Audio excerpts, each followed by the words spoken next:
وأشهد أن لا إله إلا الله وحده لا شريك له وأشهد أن محمدًا عبده ورسوله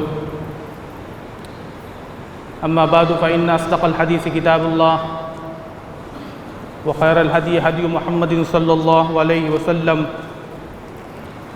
وشر الأمور محدثاتها وكل محدثة بدعة وكل بدعة ضلالة وكل ضلالة في النار.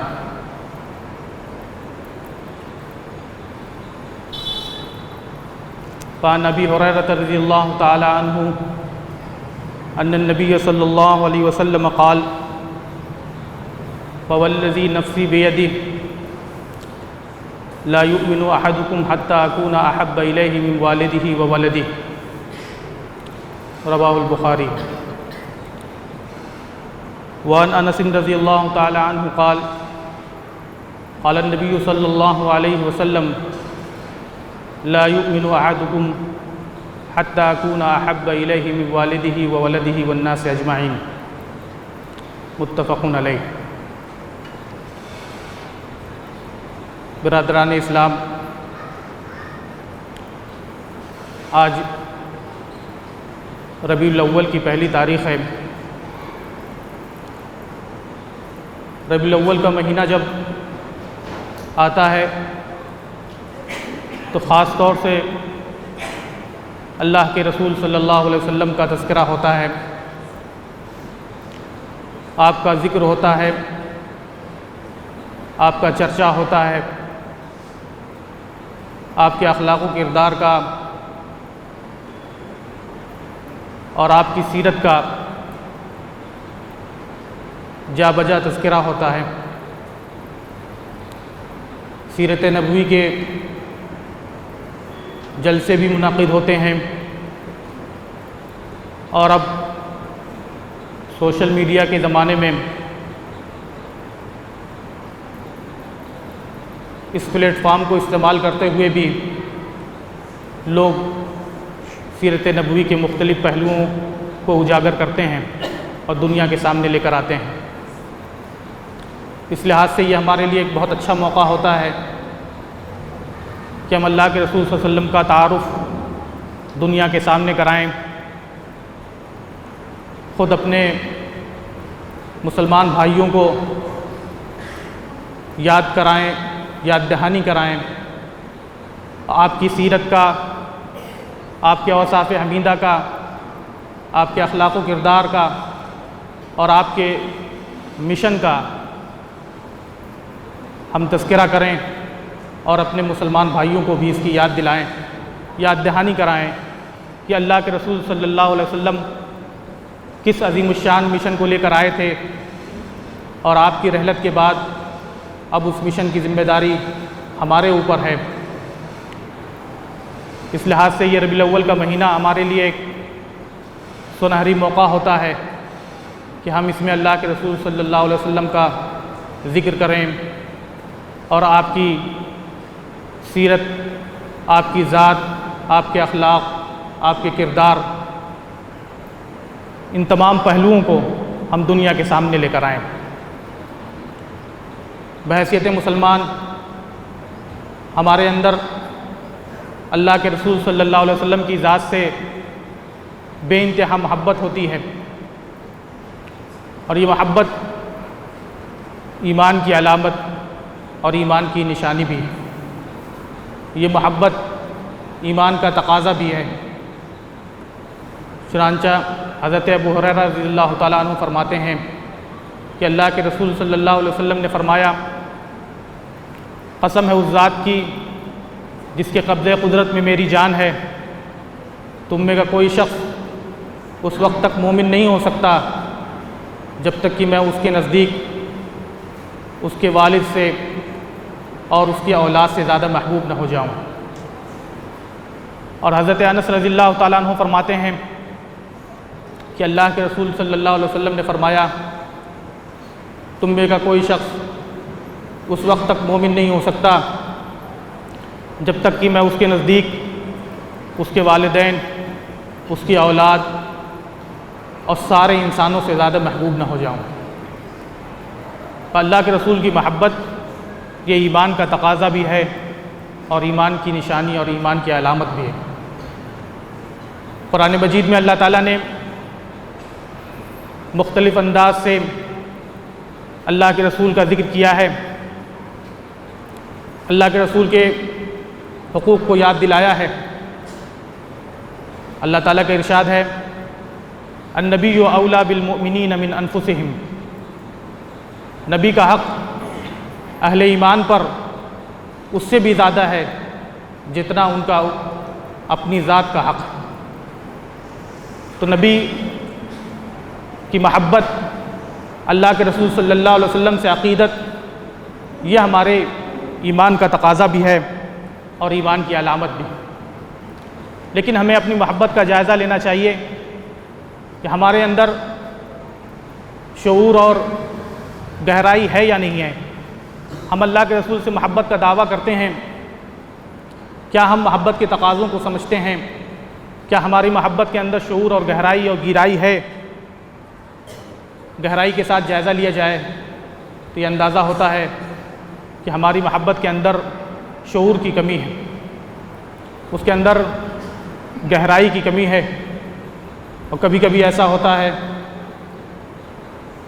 کہ علم کی کمی کی وجہ سے، ناواقفیت کی وجہ سے یہ محبت ہمیں غلط راستوں کی طرف لے کے چلی جاتی ہے، غلو اور انتہا پسندی کی جانب لے کے چلی جاتی ہے۔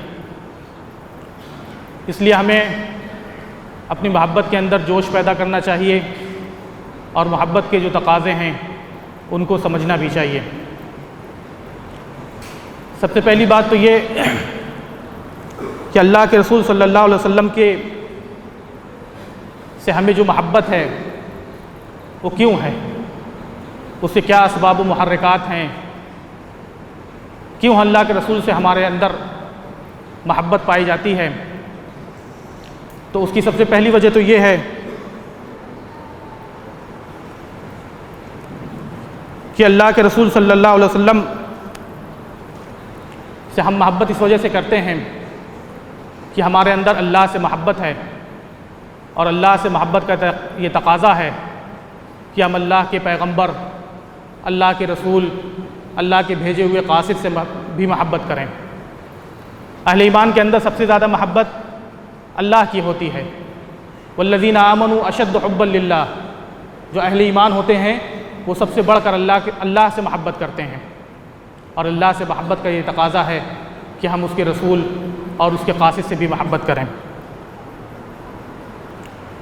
اللہ کے رسول سے محبت کا ایک تقاضا یہ بھی ہے، یا اللہ کے رسول سے محبت کا ایک محرک اور سبب یہ بھی ہے کہ چونکہ آپ اللہ کے محبوب ہیں، اللہ کے برگزیدہ ہیں، اللہ کے منتخب کردہ ہیں، اللہ تعالیٰ نے آپ کو پسند کیا ہے، اپنا محبوب بنایا ہے، اس لیے ہم بھی اللہ کے محبوب کو اپنا محبوب بنائیں، ہم بھی اس ذات کو اپنا محبوب بنائیں جس کو اللہ نے اپنا محبوب بنایا، ہم بھی اس ذات سے محبت کریں جس ذات کو اللہ نے ساری انسانیت میں سے چن کر ہماری ہدایت کے لیے بھیجا، جس ذات کو اللہ نے اپنے آخری رسول کی حیثیت سے منتخب کیا، جس کو اللہ نے سب سے زیادہ محبوب اپنا بنایا، اسے ہمیں بھی محبوب بنانا چاہیے۔ یہ اس بات کا تقاضا ہے کہ اللہ سے اگر محبت ہے تو ہم اللہ کے رسول سے بھی محبت کریں۔ اس کے بعد اللہ کے رسول سے ہم اس لیے بھی محبت کرتے ہیں کیونکہ آپ محسن انسانیت ہیں، انسانیت کی ہمدردی، انسانیت کے لیے غمخواری، انسانیت کی ہدایت کی جو تڑپ اور اس کی جو لگن آپ کے اندر تھی، اس کا یہ تقاضا ہے کہ ہم اللہ کے رسول سے محبت کریں۔ انسانیت کی ہدایت کے لیے آپ نے اپنی ساری صلاحیتیں لگا دی، اپنے دن کا آرام، اپنے رات کا سکون، سب کچھ قربان کر دیا صرف اس لیے کہ انسانیت کے راہیاب ہو جائے۔ اس کی شہادت خود اللہ تعالیٰ نے قرآن مجید میں دی ہے، فَلَعَلَّكَ بَاخِعٌ نَفْسَكَ عَلَىٰ آثَارِهِمْ إِن لَّمْ يُؤْمِنُوا بِهَٰذَا الْحَدِيثِ أَسَفًا۔ اے نبی، آپ کا حال یہ ہے کہ اگر یہ لوگ ایمان نہ لائیں تو افسوس کے مارے ایسا لگتا ہے کہ آپ اپنے آپ کو ہلاک کر لیں گے۔ انسانیت کی راہیابی کی ایسی تڑپ کیا آپ کے اندر تھی، ایسی اس کی لگن تھی کہ آپ ہر وقت انسانیت کو اور لوگوں کو اللہ کی راہ کی جانب بلانے کے لیے، بھٹکی ہوئی انسانیت کو سیدھی راہ دکھانے کے لیے آپ اپنی پوری صلاحیتیں لگا دیتے تھے۔ اس کے لیے آپ نے اپنے سکون اور آرام کا خیال رکھتے تھے، نہ ہی اس بات کا خیال رکھتے تھے کہ اس سے ان کی ذات یا آپ کی جسمانی صلاحیت پر، آپ کے جسم پر، آپ کی ذات پر کیا اثرات مرتب ہوں گے۔ بے آرامی کی کیفیت سے بھی آپ گزرتے تھے، لوگوں کو اللہ کی راہ کی جانب بلانے کے لیے آپ پوری اپنی صلاحیت لگا دیتے تھے۔ تو اس بات کا تقاضا یہ ہے کہ ہم محسن انسانیت سے محبت کریں، انسانیت کا جو سچا غمخوار ہے اس سے ہمارے اندر محبت ہونی چاہیے۔ ہم اللہ کے رسول سے اس لیے بھی محبت کرتے ہیں کہ آپ اخلاق و کردار کے اعلیٰ مقام پر فائز تھے، حسن اخلاق کا جو اعلیٰ ترین مقام ہو سکتا ہے اس پر آپ فائز تھے، اور قرآن مجید نے اس کی گواہی دی ہے وَإِنَّكَ لَعَلَىٰ خُلُقٍ عَظِيمٍ، آپ اخلاق کے عظیم مرتبے پر فائز ہیں۔ یہ قرآن کی گواہی ہے، یہ اللہ تعالیٰ کی گواہی اور شہادت ہے، اس کے بعد کسی اور کی گواہی اور شہادت کی ضرورت نہیں ہے۔ آپ کا اخلاق اور آپ کا کردار ایسا تھا کہ سبھی لوگ آپ کے گرویدہ تھے۔ جو شخص حسن اخلاق سے آراستہ ہوتا ہے لوگ اس سے محبت کرتے ہیں، اور آپ کے اخلاق و کردار سے سب سے زیادہ متاثر وہ لوگ تھے جو آپ کے سب سے زیادہ قریبی تھے۔ جو آپ کا جتنا زیادہ قریبی تھا وہ آپ کو سب سے زیادہ جانتا تھا اور آپ کا سب سے زیادہ گرویدہ تھا۔ تو آپ کے اخلاق، آپ کے کردار یہ بھی اس بات کا تقاضا کرتے ہیں کہ ہم اللہ کے رسول کی ذات سے محبت کریں۔ لیکن اس محبت کے کچھ تقاضے ہیں، اس محبت کے کچھ مظاہر ہیں، اس محبت کی کچھ علامتیں ہیں جن کو ہماری ذات سے ظاہر ہونا چاہیے۔ یہ محبت کے تقاضے ایمان کے تقاضے بھی ہیں، محبت کے تقاضے بھی ہیں، اور اس بات کی علامت و نشانی بھی ہیں کہ کیا واقعی ہمارے اندر اللہ کے رسول سے محبت ہے یا نہیں ہے۔ واقعی ہم اللہ کے رسول سے سچی محبت کرتے ہیں، دل سے محبت کرتے ہیں، یا محض محبت کا دعویٰ ہے۔ یہ مظاہر اور یہ علامتیں اس بات کا پتہ دیں گے کہ ہماری محبت واقعی سچی محبت ہے یا نہیں۔ سب سے پہلا تقاضا اس کا یہ ہے کہ ہم اللہ کے رسول کی اطاعت اور اتباع کریں۔ وما آتاکم الرسول فخذوہ وما نہاکم عنہ فانتہوا، رسول جو تمہیں دے اسے لے لو اور جس سے روکے اس سے رک جاؤ۔ رسول سے محبت کا تقاضا سب سے پہلا یہ ہے کہ رسول کی مکمل، کامل، بے کم و کاست اتباع اور اطاعت ہونی چاہیے۔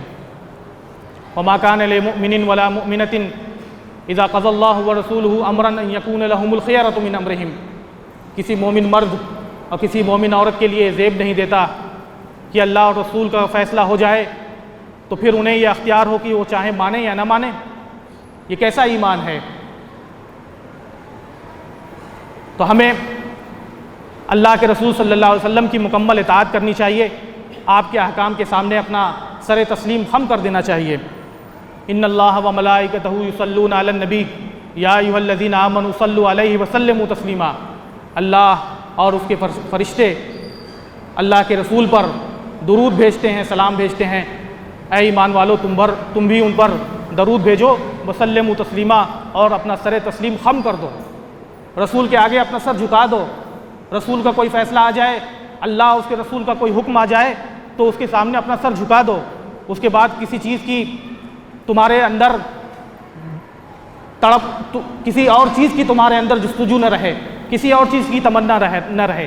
اللہ اور رسول کا جو فیصلہ آ جائے، چاہے وہ ہمارے ذوق کے خلاف ہو، چاہے وہ ہماری پسند کے خلاف ہو، جب اللہ اور رسول کا حکم آ جائے تو ہم اس کے سامنے اپنا سر تسلیم خم کر دیں۔ جب ہم اللہ اور رسول کا حکم سنا دیا جائے، ہمیں اللہ کی کتاب کے ذریعے، اللہ کے رسول کی سیرت اور آپ کی حدیث کے ذریعے آپ کا کوئی فیصلہ، آپ کی کوئی مرضی بتا دی جائے تو اس کے سامنے ہم اپنا سر تسلیم خم کر دیں اور اس کو بے کم و کاست قبول کر لیں۔ یہ تقاضا ہے محبت رسول کا۔ اللہ کے رسول نے فرمایا کل امتی یدخلون الجنۃ الا من ابا، قیل ومن یابا یا رسول اللہ، قال من اطاعنی دخل الجنہ ومن عصانی فقد ابا، کہ میری امت کا ہر فرد جنت میں جائے گا سوائے اس شخص کے جو جنت میں جانے سے انکار کر دے۔ تو لوگوں نے تعجب سے پوچھا اے اللہ کے رسول بھلا جنت میں جانے سے کون انکار کرے گا؟ تو آپ نے کہا کہ جس نے میری اطاعت کی وہ جنت میں داخل ہو گیا، اور جس نے میری نافرمانی کی اس نے جنت میں جانے سے انکار کر دیا۔ جنت میں جانے کا صرف ایک راستہ ہے کہ ہم اللہ کے رسول کی اتباع کریں، بے کم و کاست اللہ کے رسول کی اطاعت کریں، یہی جنت میں جانے کا راستہ ہے۔ لقد کان لکم فی رسول اللہ اسوۃ حسنۃ لمن کان یرجو اللہ والیوم الآخر، تمہارے لیے بہترین نمونہ ہے اللہ کے رسول کی ذات میں ہر اس شخص کے لیے جو اللہ اور آخرت کے دن کی امید رکھتا ہے۔ اگر آخرت کی امید ہے ہمارے اندر، اگر اللہ پر ایمان ہے ہمارا، اب اس بات پر یقین ہے کہ ایک دن آئے گا جس دن ہمیں اپنے اعمال کا حساب و کتاب دینا ہے، تو ہمیں اپنے اللہ کے رسول کی ذات کو اپنا اسوہ اور نمونہ بنانا ہوگا۔ آپ کی ذات ہر لحاظ سے کامل اسوہ اور نمونہ ہے، عبادات کا معاملہ ہو، معاملات کا حال ہو، آپ کے اخلاق ہوں، آپ کے کردار ہوں، پڑوسیوں کے ساتھ آپ کا برتاؤ ہو، غرض آپ کی ذات ہر پہلو سے کامل اسوہ اور نمونہ ہے۔ ہم آپ کی ذات کو اپنے لیے اسوہ اور نمونہ بنائیں اور آپ کی ذات کو مکمل طور پر آپ کی ذات کی اتباع کریں، آپ کے احکامات کی اتباع کریں، اسی میں ہماری فلاح اور اسی میں ہماری نجات ہے۔ اللہ کے رسول سے محبت کا ایک تقاضا یہ بھی ہے کہ ہم آپ سے عقیدت رکھیں، آپ کے ساتھ ادب کو ملحوظ رکھیں۔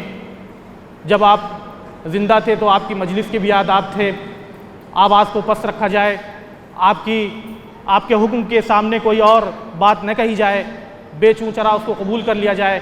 آپ کے جانے کے بعد آپ کی سیرت ہے، آپ کی احادیث ہیں، آپ کے احکامات ہیں، ان کے سامنے ہمیں اپنا سر تسلیم خم کر دینا چاہیے۔ زندگی میں بہت سے ایسے مواقع آتے ہیں جہاں ہماری پسند اور ناپسند، جہاں ہماری پسند کا ٹکراؤ ہوتا ہے اللہ اور اس کے رسول کی پسند سے۔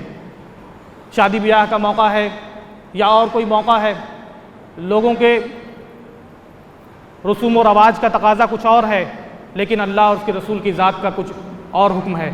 اس وقت یہ جو ٹکراؤ ہوتا ہے، اس وقت ہمیں یہ محبت ہماری واقعی سچی محبت ہے یا نہیں ہے، اس کی پہچان اور پرکھ ہوتی ہے۔ اگر ہم اس وقت اللہ کے رسول اور اللہ تعالیٰ کے حکم کو، اللہ اور اس کے رسول کے حکم کو مقدم رکھتے ہیں اور لوگوں کی پسند کو چھوڑ دیتے ہیں، خود اپنی پسند کو تج دیتے ہیں، اس کو ترک کر دیتے ہیں، تو اس کا مطلب کہ ہمارے اندر اللہ اور اس کے رسول سے سچی محبت ہے۔ تو اللہ اور اس کے رسول سے محبت کا یہ بھی تقاضا ہے، اللہ کے رسول سے محبت کا یہ تقاضا ہے کہ آپ کے ساتھ ادب کو ملحوظ رکھا جائے، آپ کا کوئی حکم ہمیں سنایا جائے، پڑھ کر بتایا جائے، اس کی یاد دہانی کرا دی جائے، تو پھر اس کے بعد ہم کچھ اور نہ کہیں، اسے بے چوں چرا تسلیم کر لیں۔ آپ سے محبت کا ایک تقاضا یہ بھی ہے کہ آپ کی سیرت کا ذکر ہو، آپ پر درود و سلام بھیجا جائے، آپ کا چرچا ہو اور آپ سے ملنے کی تڑپ اور جستجو ہو ہمارے اندر۔ حضرت ابو ہریرہ رضی اللہ تعالیٰ عنہ فرماتے ہیں کہ اللہ کے رسول نے فرمایا من اشد امتی لی حبا ناس یکونون من بعدی یود احدہم لو یرانی باہلہ ومالہ۔ مسلم شریف کی روایت ہے، حضرت ابو ہریرہ رضی اللہ تعالیٰ عنہ اس کے راوی ہیں، اور اس روایت میں ہمارے اور آپ کے لیے بہت بڑی بشارت ہے۔ اللہ کے رسول نے فرمایا کہ میری امت میں سب سے زیادہ مجھ سے محبت کرنے والے وہ لوگ ہوں گے جو میرے بعد آئیں گے، یعنی وہ ابھی نہیں آئے ہیں، وہ میری زندگی میں موجود نہیں ہیں، میرے بعد آئیں گے۔ ان کا حال یہ ہوگا کہ وہ یہ چاہیں گے کہ اپنی آل و اولاد کو اور اپنے مال و اسباب کو سب کو قربان کر کے میرا دیدار نصیب کر لیں۔ یہ تڑپ اور یہ جستجو ہمارے اندر ہونی چاہیے کہ اللہ کے رسول صلی اللہ علیہ وسلم سے ہم ملاقات کریں گے، اللہ کے رسول صلی اللہ علیہ وسلم سے ہماری ملاقات ہوگی، اور یہ تڑپ اور جستجو ہمیں عمل پر آمادہ کرے۔ ہم اپنے آپ کو اس لائق بنائیں کہ جب اللہ کے رسول سے ہماری ملاقات ہو تو ہم شرم کے مارے آپ سے نگاہیں چرائیں نہ، ہم آپ کی سیرت و کردار کو، ہم آپ کے اخلاق و کردار کو، ہم آپ کے مشن کو اپنے سامنے رکھیں، اس کے مطابق اپنی زندگی گزاریں، اس مشن کو دنیا تک پہنچانے کے لیے ہم اپنا سب کچھ قربان کر دیں۔ جب اس کے ساتھ اس نامہ اعمال میں یہ سب چیزیں لے کر ہم جائیں گے، تب اللہ کے رسول سے ملاقات کی ہمارے اندر تمنا ہوگی، اور ملاقات کے وقت ہم خوشی محسوس کریں گے۔ لیکن اگر ہم نے اللہ کے رسول کو، آپ کے اخلاق و کردار کو، آپ کی سیرت کو بھلا دیا، اس پر عمل پیرا نہیں ہوئے، آپ کے مشن کو بھلا دیا، اس کو فراموش کر دیا، تو آخر ہم کس منہ سے اللہ کے رسول سے ملاقات کر سکیں گے؟ تو اللہ کے رسول سے ملاقات کی تڑپ و تمنا بھی ہو، اور جب ملاقات ہو تو ہم واقعی ملاقات کے اہل ہیں، اس بات کے لیے اپنے آپ کو ہم تیار بھی کریں۔ صحابہ کرام کا معاملہ یہ تھا کہ وہ اللہ کے رسول سے اتنی محبت کرتے تھے کہ آپ سے ملاقات کی شدید تمنا رکھتے تھے۔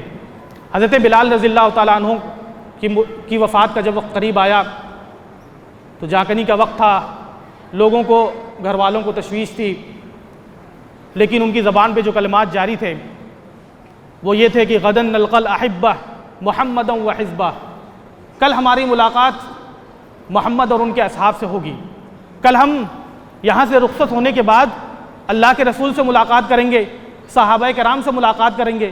یہ تڑپ اور یہ جستجو تھی، یہ تمنا تھی۔ دنیا سے جا رہے تھے تو خوشی محسوس ہو رہی تھی کہ اب ہم برسوں سے جو اللہ کے رسول سے جدائی ہماری ہو گئی، آپ کی رحلت کے بعد کل ہماری پھر آپ سے ملاقات ہوگی۔ ایک صحابی تھے، صفہ میں رہتے تھے، ابو نواس ربیعہ ابن کعب اسلمی، ایک غریب اور نادار صحابی تھے،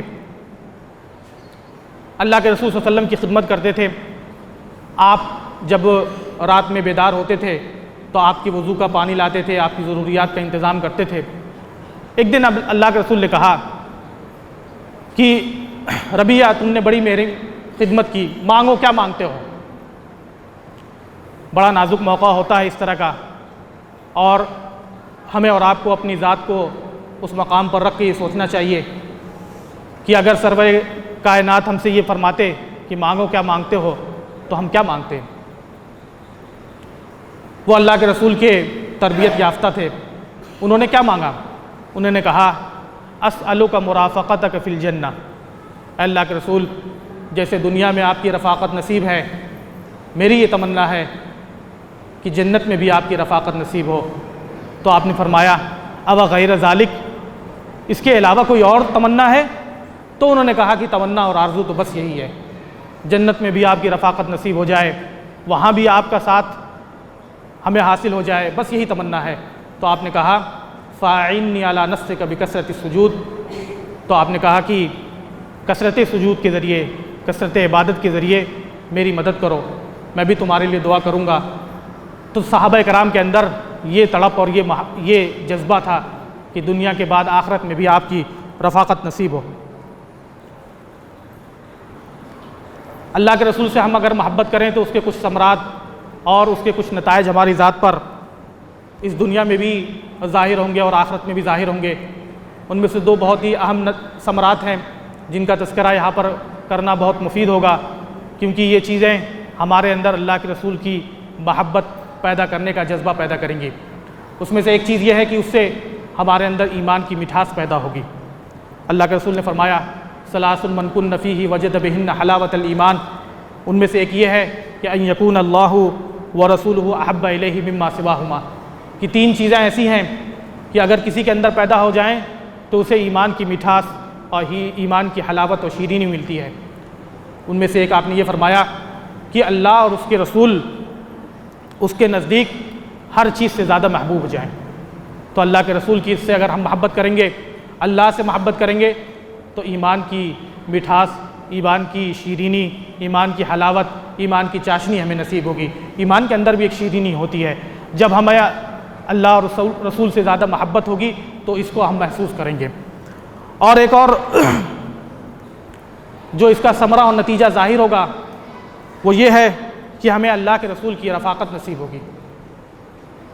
حضرت ابو ہریرہ رضی اللہ تعالیٰ عنہ فرماتے ہیں کہ ایک بار ایک دیہاتی آیا اور اس نے کہا، اللہ کے رسول سے پوچھا متی الساعہ، قیامت کب آئے گی؟ تو آپ نے پوچھا وماذا اعددت لہا، کہ قیامت کب آئے گی یہ تم پوچھ رہے ہو، تم نے اس کے لیے تیاری کیا کی ہے؟ تو انہوں نے کہا کہ میں نے بہت زیادہ نمازوں کا، بہت زیادہ نوافل کا اور صدقات کا اہتمام تو نہیں کیا ہے، میرے نامہ اعمال میں یہ سب چیزیں تو نہیں ہیں، لیکن میرے اندر اللہ اور اس کے رسول سے محبت ہے۔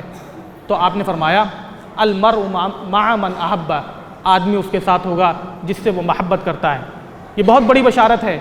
حضرت ابو ہریرہ کہتے ہیں کہ اس چیز سے ہم جتنا خوش ہوئے اس سے پہلے کبھی کسی چیز سے اتنی زیادہ خوشی ہمیں نصیب نہیں ہوئی، اس لیے کہ یہ بہت بڑی بشارت تھی کہ اللہ کے رسول سے اگر ہم محبت کریں گے تو جنت میں بھی اللہ کے رسول کی رفاقت نصیب ہوگی۔ تو اللہ کے رسول کی محبت کی یہ ثمرات اور نتائج بھی ہیں جو ہمیں دنیا اور آخرت میں نصیب ہوں گے۔ اللہ تعالیٰ سے دعا ہے کہ ہمارے دلوں میں سچی محبت رسول پیدا کرے، اللہ کے رسول سے محبت کا جذبہ پیدا کرے، اللہ کے رسول کی ہم مکمل طور پر اطاعت اور اتباع کریں، اس بات کی ہمیں توفیق دے، آمین۔ اور آپ کے مشن کو بھی ہم لے کر چلیں، اس کی ہمیں توفیق دے، آمین۔ وآخر دعوانا ان الحمدللہ رب العالمین۔ اقول قولی ھذا فاستغفر اللہ لی ولکم اجمعین فاستغفروہ انہ هو الغفور الرحیم۔